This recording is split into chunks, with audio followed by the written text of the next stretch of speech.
England ने दूसरे ODI में वेस्ट इंडीज़ को शिकस्त देकर सीरीज़ 1-1 से लेवल कर दी। बांग्लादेश ने कल जो दूसरे टेस्ट में न्यूजीलैंड के अगेंस्ट 172 रन बनाए थे और न्यूजीलैंड के 55 पे 5 आउट हो गए थे पहले ही दिन के अख्ताम पर। दूसरे दिन का खेल अभी तक बारिश की वजह से स्टार्ट नहीं हो पाया और बहुत सारी चीज़ें हो गई इस टेस्ट मैच के अंदर। इसके अलावा पाकिस्तान जो ऑस्ट्रेलिया की प्राइम मिनिस्टर 11 के साथ 4 दिन का मैच खेल रहा है, प्रैक्टिस मैच, उसमें 391 रन बनाकर 9 आउट पाकिस्तान के थे और कैप्टन शान मसूद 201 रन बनाकर नॉट आउट थे। पाकिस्तान ने डिक्लेयर कर दी और अब पाकिस्तान के जो बॉलर्स हैं वो अच्छी खासी फेंटी खा रहे हैं। तो इन सब खबरों पे बारी बारी नज़र डालते हैं कि क्रिकेट की दुनिया में क्या हो रहा है। तब तक आप चैनल को जल्दी जल्दी सब्सक्राइब कर लें, लाइक कर लें और वीडियो को शेयर कर दिया। तो वो वेस्ट इंडीज़ की टीम जो इंग्लैंड के अगेंस्ट पहले ओडीआई में 325 रन का टारगेट हासिल करके 6 विकेट के नुकसान पे 4 विकेटों से जीती थी, दूसरे ही ओडीआई में 202 रन पे ढेर हो गई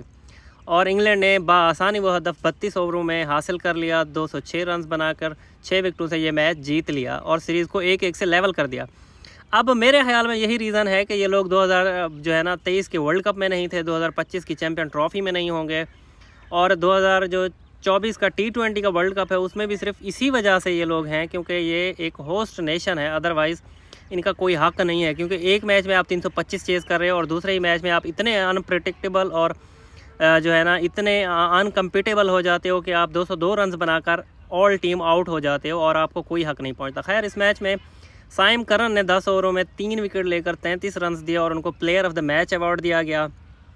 वेस्ट इंडीज़ की तरफ से शाय होप ने एक बार फिर 68 रन बनाए और उनके साथ साथ रदरफोर्ड ऐसे प्लेयर थे जिन्होंने 63 रन लगाए। इसके अलावा कोई भी ऐसा प्लेयर नहीं था जिसने 20 रन सिर्फ स्कोर किए हों। मतलब 2 बंदे, एक बंदा वो जिसने पिछले मैच में 109 रन बनाकर शाय होप ने टीम को फतह याब करवाया था और दूसरा रदरफोर्ड जिन्होंने 63 रन की इनिंग्स खेली। इसके अलावा कोई बंदा 20 रन ही नहीं बना पाता आपकी टीम में। तो ऐसे में आप क्या एक्सपेक्ट करते हो कि इंग्लैंड की टीम आपको छोड़ देगी? वो आपको नहीं मारेंगे। तो उनकी तरफ से कोई भी ऐसा नहीं था जिन्होंने कोई ख़ास इनिंग्स के लिए, जाहिर सी बात है 4 आउट हुए थे। 50-50, 20-20, 30-30 रन करके आसानी से उन्होंने 32 ओवर्स में 206 रन का टारगेट वो अचीव कर लिया और आसानी से वेस्ट इंडीज़ जिन्होंने पहले मैच में हरा के मुझे भी सरप्राइज़ किया था और ऐसा लग रहा था कि इस सीरीज़ में इंग्लैंड का जो वो बैड रन था वर्ल्ड कप वाला वो शायद चलता रहेगा और इनकी फेंटी वो लगती रहेगी वेस्ट इंडीज़ से और वेस्ट इंडीज़ वाले इनको नहीं छोड़ेंगे। लेकिन उन्होंने खुद को ही नहीं छोड़ा और 202 रन का हदफ दिया सिर्फ। दूसरी खबर ये है कि मीरपुर टेस्ट जो कि बांग्लादेश और ऑफ कोर्स न्यूजीलैंड के दरमियान खेला जा रहा था, दूसरा टेस्ट मैच, पहले टेस्ट मैच में बांग्लादेश जीत के 1-0 से सीरीज़ को लीड कर रही है और दूसरे टेस्ट में बांग्लादेश की पूरी ही टीम पहले इनिंग्स में 172 रन बनाकर आउट हो जाती है और बदले में ऐसा लग रहा था कि न्यूजीलैंड आसानी से कोई बड़ी अच्छी लीड हासिल करेंगे, वो भी 55 पे 5 आउट हो गए। अब ये क्या ऐसी पिच इन्होंने बना डाली कि स्पिनर्स महिदी हसन मिराज वो पिछले मैच के भी प्लेयर ऑफ द मैच करार पाए थे, इस मैच में भी अभी तक 3 विकेट्स हासिल कर चुके हैं और स्पिन अच्छी खासी हो रही है जो कि न्यूजीलैंड के पास अच्छी खासी नहीं है। और उनके पिछले जो पहली इनिंग्स थी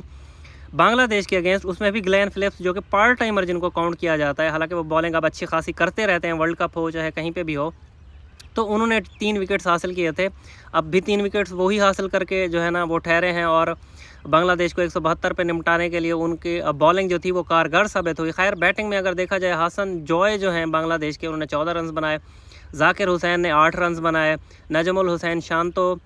कैप्टन उन्होंने 9 रन बनाए। उसके बाद नाइमुल हक जो थे वो 5 रन बनाकर होते हैं और उसके बाद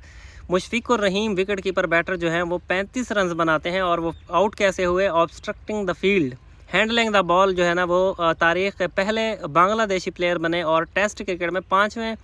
ऐसे बैटर बने हैं जिन्होंने बॉल को हाथ में पकड़ा, खेलने के बाद बॉल को हाथ में पकड़ लिया और आउट हो गए। हालांकि बॉल विकेट में नहीं जा रही थी। अब इस पर भी काफ़ी लोग कह रहे हैं कि न्यूजीलैंड को अपील नहीं करनी चाहिए थी। क्यों नहीं करनी चाहिए थी? आप बॉल को खेलकर जब वो विकेट के पीछे या विकेट की तरफ जा रही हो, ये सिंपल सा रूल है कि आप हाथ से नहीं पकड़ सकते, आप बल्ले से पकड़ें, आप उसको पाँव से रोक सकते हैं, टांग से रोक सकते हैं, तो आपको हाथ में पकड़ने की क्या, हैंडल तो नहीं कर सकते, जाहिर सी बात है। ऐसा तो नहीं है कि बॉलर बॉल करे और आप बल्ला छोड़ के हाथ से ही छक्का फेंक दें, फिर तो ऐसे भी छक्के हो जाते हैं ना। स्पिनर को बॉलें पकड़ पकड़ के बैटर जाहिर सी बात है वो छक्के के बाहर फेंक और इस वजह से वो हैंडलिंग द बॉल या ऑब्स्ट्रक्शन द फील्ड आप कह लें, जैसे भी वो आउट हो जाते हैं। इसके अलावा खैर शहादत हुसैन जो थे उन्होंने 20 रन की इनिंग्स खेली, मेहदी हसन मिराज ने भी 20 रन बनाए थे और इसके अलावा कुछ भी ऐसा नहीं था। जाहिर सी बात है 172 रन पे ऑल आउट हुए और जवाब में जो न्यूजीलैंड की बैटिंग है वो भी डगमगाई और 55 पे 5 आउट उनके बांग्लादेश के अगेंस्ट। वो न्यूजीलैंड की टीम जो 2021 के टेस्ट चैम्पियनशिप के विनर हैं, जिन्होंने इंडिया को शिकस्त दी थी, उनका ये हाल है। मुझे तो समझ नहीं आ रही। टॉम लेथन 4 रन बनाकर आउट होते हैं, Devon Conway 11 run, Kane Williamson जैसे बैटर 13 रन बनाकर आउट होते हैं, हेनरी निकोल्स 1 रन बनाकर नॉट आउट हैं और उसके साथ साथ जो डैरल मिचेल हैं वो 12 रन बनाकर नॉट आउट हैं। और ये जो बैटिंग लाइनअप है, पहली इनिंग्स में न्यूजीलैंड की तरफ से टिम साउथी को 1 विकेट मिलती है, एजाज पटेल ने 2 विकेटें हासिल की थी, मिचेल सेंटनर ने 3 विकेटें और ग्लेन फिलिप्स जो कि स्पिनर हैं उन्होंने 3 विकेटें हासिल की हैं। तो स्पिन विकेट बांग्लादेश ने बनाई थी क्योंकि उनके अच्छे स्पिनर थे, लेकिन इनके पास भी अच्छे स्पिनर थे या नहीं थे, ग्लेन फिलिप्स भी आके 3 विकेटें हासिल करके ले जाते हैं। और जो न्यूजीलैंड के 55 पे 5 आउट हैं उनमें से भी मेहदी हसन मिराज ने अभी तक 3 विकेट्स लिए हुए हैं और ताजुल इस्लाम जो कि फास्ट बॉलर हैं, लेफ्ट हैंडेड आई थिंक, उन्होंने अभी तक 2 विकेटें हासिल की हैं। और ये टेस्ट अब दूसरे दिन का पहला जो सेशन है अभी तक स्टार्ट नहीं हुआ क्योंकि मीरपुर में इस टाइम बारिश चल रही है। जैसे ही आगे अपडेट आएगी आपको देते रहेंगे। और क्रिकेट में आज की तीसरी खबर यह है, पाकिस्तान और ऑस्ट्रेलिया की प्राइम मिनिस्टर 11 के दरमियान जो 4 दिन का प्रैक्टिस मैच हो रहा था उसमें पाकिस्तान ने 391 रन बनाकर 9 विकेट के नुकसान पर अपनी इनिंग्स डिक्लेयर की, जिसमें शान मसूद ने कल की इनिंग्स जो 154 रन्स नॉट आउट पे शुरू की थी, उन्होंने जस्ट 201 रन्स बनाए 298 बॉलों पे और इनिंग्स जो है डिक्लेयर कर दी। वो खुद नॉट आउट रहे, दूसरे एंड से प्लेयर आउट होते रहे, लेकिन 391 रन्स बहुत काफ़ी थे। ऐसा लगा था पाकिस्तान पहले ही सेशन में जो उनकी बैटिंग का पहला सेशन होगा उसमें कुछ ना कुछ उखाड़ लेगी, लेकिन क्योंकि शाहीन शाह अफरीदी नहीं थे इनके पास और इनके पास जो है ना हसन अली नहीं थे, इनके पास वसीम जूनियर नहीं थे, इनके पास छोटे मोटे जो खुरम शहजाद हो गए, आमिर जमाल हो गए, जो हमारे बहुत बड़े प्लेयर थे जिनको हम काफ़ी अरसे से ये कह रहे थे कि इनको शामिल करना है वरना तो क्या ही पाकिस्तान की टीम है। इन्होंने डोमेस्टिक में इतनी अच्छी परफॉर्मेंस दी, ये कर दिया वो कर दिया। प्राइम मिनिस्टर 11 के ख़िलाफ़ 27 ओवर अभी तक हो चुके थे और टी ब्रेक जब तक हुआ था, यानी कि दूसरा सेशन भी ख़त्म हो चुका था दूसरे दिन का, प्राइम मिनिस्टर 11 जो ऑस्ट्रेलिया के, उन्होंने 72 रन बना लिए थे और उनका कोई आउट नहीं था और सुकून के साथ उनके ओपनर जो है इनकी फेंटी लगा रहे हैं। जो वो मैच जो पाकिस्तान के हाथ में अच्छा खासा लग रहा था, अभी भी कुछ भी हो सकता है, ऐसा नहीं है कि मैच ख़त्म हो गया, लेकिन अब लगता नहीं है किसी नतीजे पे ये मैच पहुँचे क्योंकि 2 दिन अब हो गए हैं, कल का दिन भी वो खेल गए तो जाहिर सी बात है फिर बचता ही क्या है। खैर अभी जो भी हो मैच अभी तो बाकी है, लेकिन फिर भी पाकिस्तान की जो सो कॉल्ड बॉलिंग है जिसमें इब्रार अहमद थे, जिसमें हमारे पास आमिर जमाल थे, खुर्रम शहजाद जिनको हम डेल स्टेन अपना कह रहे थे, किसी ने कोई भी काम नहीं किया। उन्होंने सब की आराम से फेंटी लगाई। 27 ओवर खेलना